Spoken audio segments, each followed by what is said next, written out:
So hello everyone, my name is Viviana Premazzi from Global Mindset Development, and I'm happy to be with you today to discuss a little bit more about relocation and how also cultures is so important in relocation when you relocate to other countries.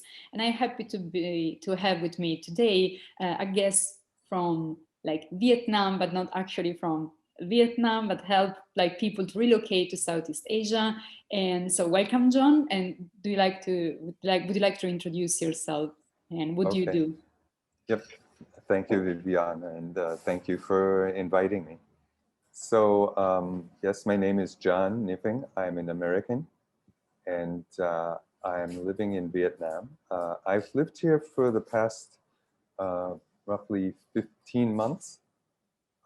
And before that, I lived in Thailand, in Bangkok, Thailand, off and on since 1981. So a total of 21 years in Thailand, 3 years in Japan, and now over a year in Vietnam.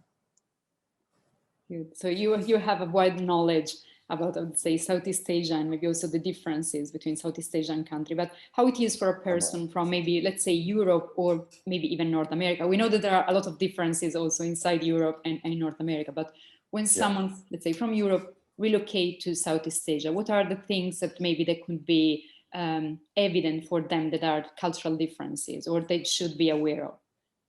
Okay.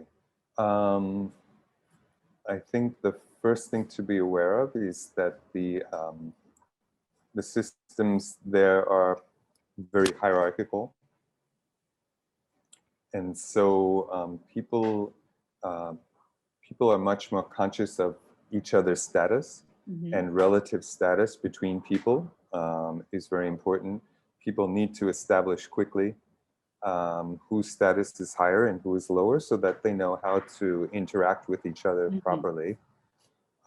And so when you first meet people, they may ask you um, what seems like very personal questions. And for them, it's not so much that they're nosy or trying to know your most inner secrets, but they would like to somehow figure out whose status is higher and who is lower so that they can talk to you in the correct way. Can you make some example of this like personal question that you? Personal questions? Mhm. Sure. What's your salary? Okay. How much is your rent? How much did your car cost? Okay. Um, yeah, where did you go to school? Um, these kind of things can help people to Mhm. determine those things. What's your position at work? Mhm. So yeah, these are things that help people to make that determination. Mhm. And then again, the interaction can go smoothly because each of us knows um, whose status is higher, and not only that, but why. But there are some situations where, for example, at work, where one factor of status, like position, Mhm. outweighs another factor of status, like age. Mhm. But it's still important. So some people um, may have a boss who is younger than them. Okay. Okay, and so when someone's boss is younger than them, they still need to show their boss the respect that a Mhm. boss receives. But at the same time, uh, the boss may acknowledge that they are older, and so there's a certain amount of respect that comes with that. And so sometimes for Thais or other Southeast Asians, there may be a bit of walking on eggshells in that situation, Yes. especially for the boss who is older. Mhm. They need to work hard to get and maintain the respect of their older um, their older direct reports, Mhm. but at the same time, the direct reports need to make sure that they're showing respect to their boss, even though their boss is kind of respecting their age. Yes. That's so interesting. This is also extremely important in business negotiation, I would say, when you come from another to understand who is the right person you should based also on your status with what the person you should negotiate with. Yeah, and it's interesting because being of the higher status is not necessarily the best position in a negotiation. Exactly. It could be, but it might not be. Yeah. Um, we could say that if if the person we're negotiating with is of obviously a higher status, they may feel like they don't want to take advantage of us if we're of a lower status. They may also use that higher status to perhaps bully or control the situation and expect us to go along with it as well. So it could work either way. That's also interesting. And do you think this is something that can be like a cultural shock for people, maybe especially coming from what we call in the intercultural war egalitarian country? Because, you know. Yes, definitely. The concept itself can be quite hard to adapt to and to really understand. You know, if you're coming from an egalitarian culture, we and being American, I come from an egalitarian culture as well. So we tend to think of hierarchy as, first of all, not a fair situation or not a fair system. A hierarchical system is not fair. The people with higher status take advantage of the people with lower status. And in fact, it's not necessarily like that. The people with higher status also need to look after people with lower status. Let's say I'm a boss and I have staff. My staff, I would expect my staff to speak to me in a respectful way. And my staff would expect me to protect them. For example, if I made a big mistake, my boss won't tell his or her boss it was my fault. They might accept the blame for it, and so that's a way that they might protect me. That's really interesting. Like I'm Italian, and they say there are differences also between the Italy, the south and the north, and it's true because also what you just mentioned is maybe more common in southern Italy than in northern Italy, or at least what people think. Yeah, not surprising, because I've noticed from training many Europeans that the further north you go, it seems the more egalitarian people are. So the Swedes and the Danish and the Icelandics are very egalitarian, even more so than Americans. Yes, absolutely. Good. And let's move on maybe to another cultural difference that people should be aware of when moving to Southeast Asia. Okay. Yeah, people should understand that relationships are just as important, or even more important in many cases, than the task. Okay, so cultures where, at work, we come to work, we're here to get a job done. Developing relationship may be a byproduct of working together, but it's not all that important. In most Southeast Asian countries, the relationship is the most important thing, and it's a prerequisite. People don't feel important working with people they don't know. People feel comfortable working with people they don't know.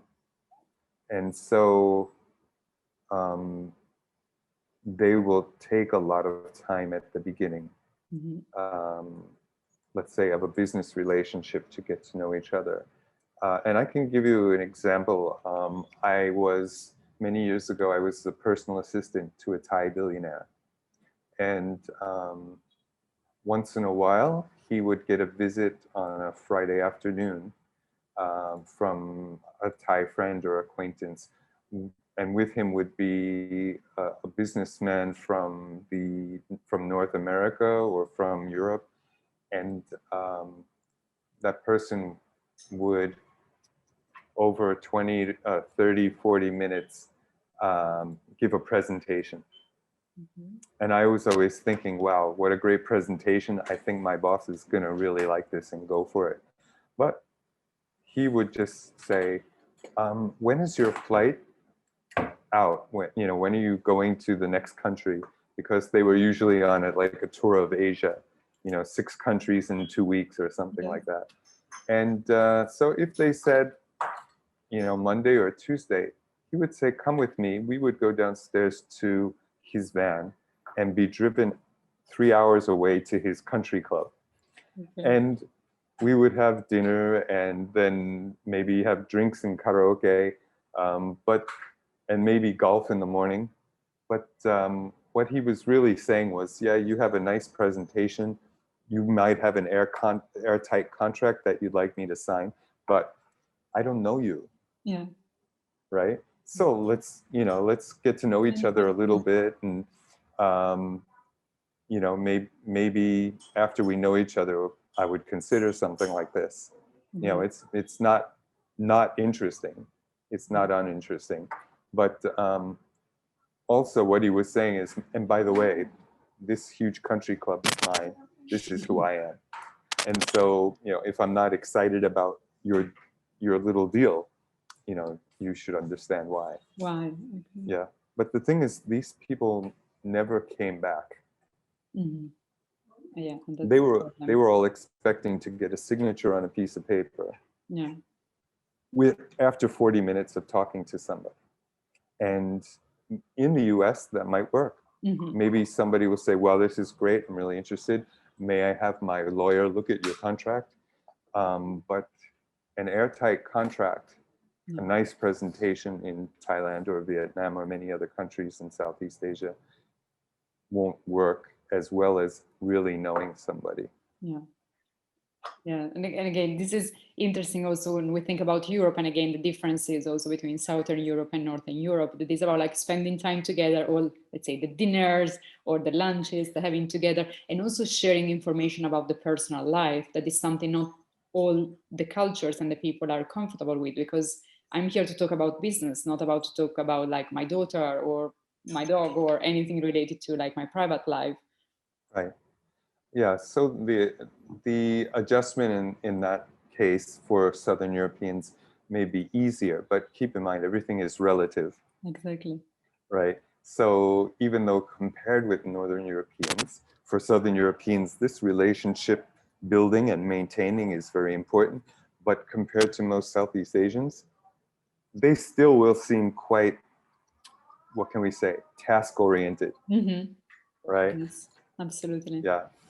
So again, something to keep in mind and something that people will need to adapt to.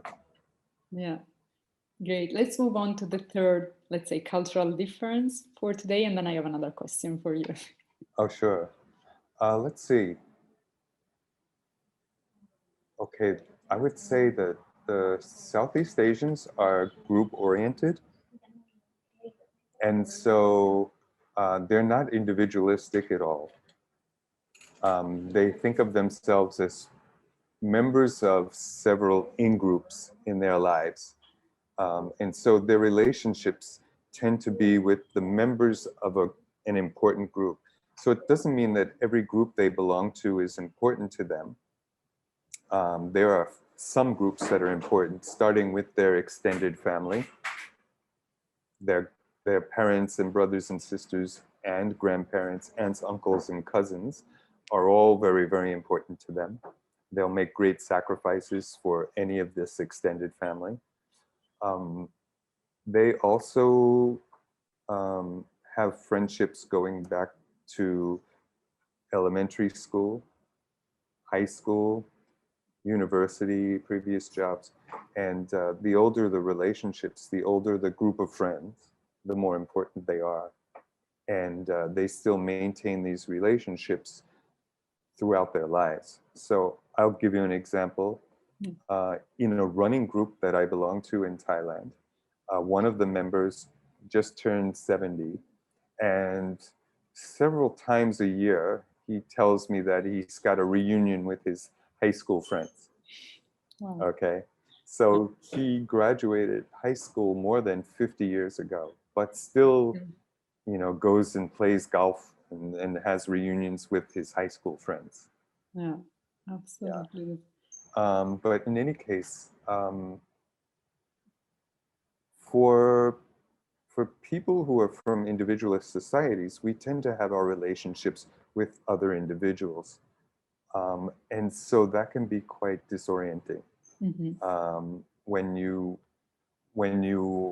want to have a relationship with somebody, but they may be more interested in you being a member of a group. The group. Yeah. And again, I think disorienting is the right word. It's hard to establish friendships when you're looking at them in a different way. Yeah, exactly. You're looking more one-to-one, while this is maybe a group friendship. Yeah. I remember when I was a freshman, when I was a university student, my university had a lot of students from New York's Chinatown. And the Chinese there were mostly Cantonese at that time.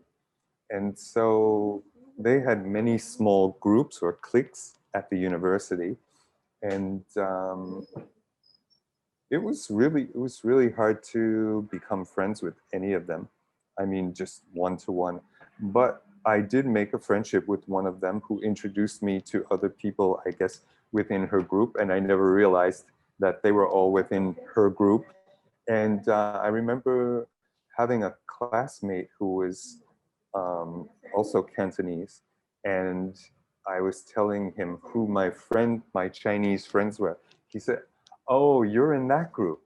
I was like, "I am." I had no idea I was part of a group, but there I was. In my way of looking at it, I had some individual friendships with some people, and some of them had friendships with each other, but I never realized that it was a group and that I was a member of it. Yeah, that's interesting. Now I have a question. It's kind of a personal question, but no, no, like there's something like based on your experience now. If you look at yourself, and now you have adjusted to the Asian culture, and you have like say become a little bit more Asian. You have like take some cultural traits of the Asian culture. And now you are your cultural traits. Yeah. So let's say, have I gone past adapting and become more integrated? Yes. Yeah, in some ways, yeah, definitely. And in other ways, not as much as I had thought previously. So, when I was living in Thailand, the last, say, 15 years has been very volatile politically. And so my reaction to that has been quite egalitarian. And I've had to, luckily a lot of what was going on, let's say about 11 years ago, 12 years ago, was when I was starting to read a lot about culture in general. And I'd read books by people like Geert Hofstede or Frans Tampenaars and Craig Storty and etc. And those actually helped me to understand why I had strong feelings about what was happening. So that actually it was quite useful. And from there, my understanding of the culture grew. But before that, I was used to a lot of my Thai friends saying, "Oh," when they introduced me to other Thais, "John is not American, he's already Thai." And I had thought that, wow, yeah, in many ways, maybe I'm more Thai than American. Now when I look at it, I can see where in some ways, even within the same, for example, if we look at group and individualist, yeah, I'm still more individual, more of an individual than a group person. but when compared to other Americans, Really. yeah, I'm probably a bit more of a group person. And I could say that for, for hierarchy in some ways, I respect the hierarchical system. I can work within it, and it feels comfortable to me. For some things, when it comes to politics, not so much. But when it comes to individual and group relationships, yeah, I think I am comfortable Yeah. in the Thai hierarchy, for example. Yeah. Yeah. And then it's And interesting as well in Vietnam. Yeah, because what you mentioned is interesting. It's always like when you compare yourself or your culture, but maybe like yourself to someone else. So yes, you are less maybe individualistic than a person that maybe never left the US, but still like less group oriented than someone who is like. Yeah, I guess it's kind of like what I said before, like even though Northern Europeans may be more egalitarian. Oh, I think I was talking about,